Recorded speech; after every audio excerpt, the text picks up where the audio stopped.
Blue Eye Samurai tells the story of three different women, different versions of womanhood living under the same sky, trapped in the same rigid system, forced to survive in very different ways. Blue Eye Samurai does not romanticize Japan. Instead, it exposes the demands from women by society and how each of these women navigate this system. Being born a woman already decides your fate. You're expected to be quiet, useful, and disposable at times. Your value is measured by how well you serve a man, whether as a wife, a daughter, or a body to be traded. You're not allowed to question authority or be curious or challenge societal roles. This is normal. Every day you have a routine. And that is exactly how patriarchy works best, when the rules are already carved into your daily life. Women are trained to lower their eyes, soften their voices, and shrink themselves. Marriage is a transaction, and you're expected to obey your husband, and violence is always nearby, waiting to correct any woman who forgets her place. Let's look at the three women in the show. Mizu, the main character, is half white, half Japanese. She survives by rejecting womanhood entirely. She cuts her hair, burns her chest, and lives as a man because it's the only way to move freely in this world.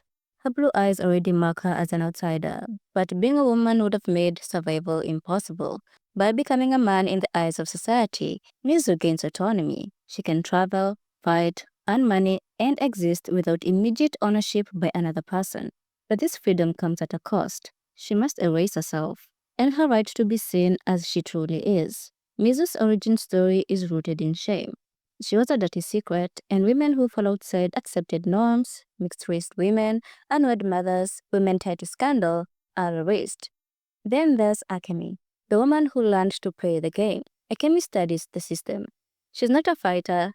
She doesn't wield a sword. Her battlefield is the court, the home, the marital bed. At first glance, she seems like the opposite of Mizu. Soft-spoken, elegant, but Akemi understands something crucial. If she cannot escape the cage, she will redesign it. She learns how power actually works, who listens, who watches, who benefits.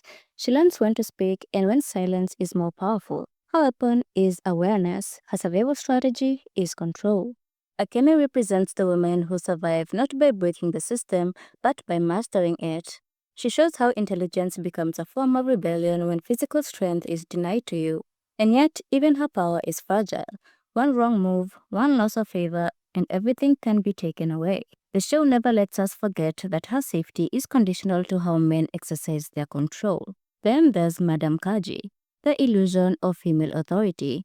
Madam Kaji appears powerful. She runs a brothel, she manages men, she profits from desire. On the surface, she looks like a woman who has beaten the system, but Blue Eye Samurai is careful not to romanticize her position. Her power exists only because she helps uphold the same system that destroys other women. She sells access to female bodies because that's the only market where she is allowed control. Madame Kaji is not free really. She is tolerated. Her authority depends on men's approval and continued demand. She must constantly balance cruelty and care, as well as protection and exploitation because her survival is built on the suffering of other women. In the show, violence is everywhere. For men, violence is often glorified, rewarded, or framed as honor. For women, violence is corrective, punitive, and a reminder of boundaries. Women are beaten for disobedience, sold for debt, or assaulted as punishment or entitlement. These acts are structural, built in society, and expected. For women like Mizu, violence becomes the only language the world listens to, so she chooses it because it works. The show also dismantles the idea that beauty protects women. Akemi's beauty does not save her. Instead, it attracts danger.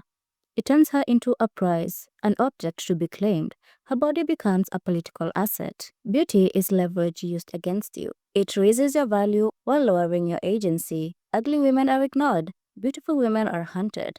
There is no safe category. There's no right way to be a woman. What Blue Eye Samurai does better than most stories is refuse to rank its women.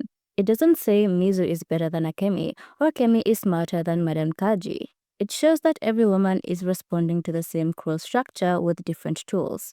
Some fight, some manipulate, some endure, some exploit, and some simply disappear. All of them are surviving a flawed system that forces women to choose a path to survive. Blue Eye Samurai is not just a revenge story.